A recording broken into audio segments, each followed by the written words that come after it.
Hello' everyone, আশা কৰিছোঁ সকলো ভালে আছে নিশ্চয়। আজি মই বনাবলৈ লৈছোঁ জাতিলাও আৰু মাছৰ মাথাৰে খাৰ। প্ৰথমতে মই মাছৰ মাথাখিনি ফ্ৰাই কৰি ল'লোঁ। আগতীয়াকৈ অলপ ফ্ৰাই কৰি থোৱা আছিলে বাৰু।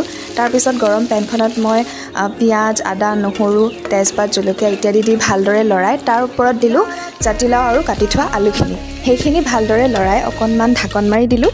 ঢাকন খুলি আকৌ তাৰ ওপৰত দিলোঁ অকণমান নিমখ, সোৱাদ অনুসৰি নিমখ। ইয়াত হালধি দিয়া নাই যিহেতু খাৰ দিম। তাৰপিছত সেইখিনি অলপ ভালদৰে লৰাই মেলি তাৰ ওপৰত দিলোঁ মাছৰ মাথাখিনিও অকণমান লৰাই দি পিনি তাৰপিছত সেইখিনি অলপ ভাঙি দিলোঁ। খাৰত অলপ একেবাৰে ভাঙি গুৰি হৈ গ'লে ভাল লাগে। তাৰপিছত ইয়াৰ ওপৰত দিলোঁ খাৰখিনি, কলখাৰ। তাৰ পৰা অকণমান লৰাই আকৌ এয়া ৰাখি দিলোঁ, ওপৰত অকণমান মান ধনিয়া দি দিলোঁ। এতিয়া আমি পৰিৱেশন কৰিম। এয়া ভাত, এয়া বইল দালি, ৰহৰ দালি, চজিনা আৰু বিলাহী দিয়া হৈছে। তাৰপিছত এয়া মাছৰ মাথাৰ খাৰ আৰু এইফালে অমলেট এটা।